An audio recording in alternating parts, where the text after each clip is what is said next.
我諗有好多 element 嘅。咁譬如有我諗有個社會性喺度嘅。社會性係譬如設計呢張凳嘅時候係切合個社會需要而設計一張凳。個社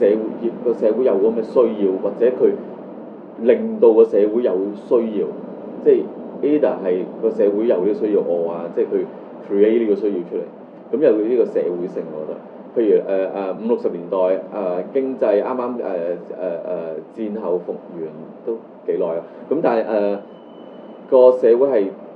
一路啱啱開始發展嘅時候咧，可能好多 family 出現，咁譬如因應呢個 family，因為多 family 出現呢樣嘢嘅時候，去設計一種傢俬出嚟。咁所以我覺得，如果你話咩條件可以造就一件叫 classic 嘅 furniture design，我諗其實第一，我覺得有個社會性嘅因素嘅。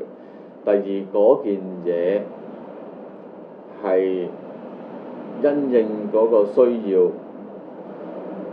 係俾得再多啲，因為普通人需要一件傢俬，佢好多時佢唔係好知自己需要啲咩嘅。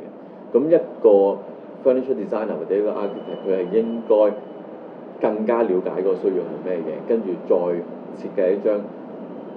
俾一個用家，佢本來都諗唔到原來可以咁嘅，或者原來咁樣舒服啲嘅，或者咁樣好用啲，或者咁樣用平啲嘅。我覺得嗰個設計師要有呢個諗法。咁跟住其實你問我，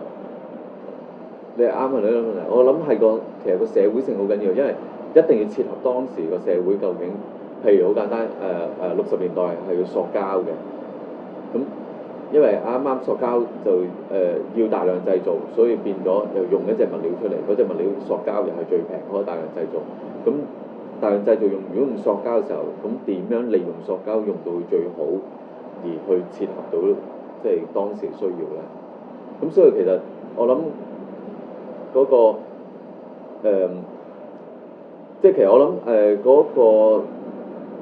classic 或者嗰個經典咧係嚟自我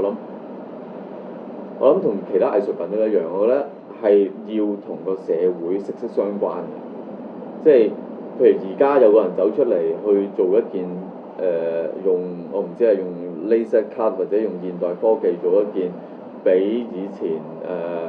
師傅做嘅酸枝傢俬好10倍嘅咁樣，但係我覺得嗰樣嘢冇乜意思咯。我覺得一定要係同而家個社會或者當時個社會有關係嘅 work 先至重要咯。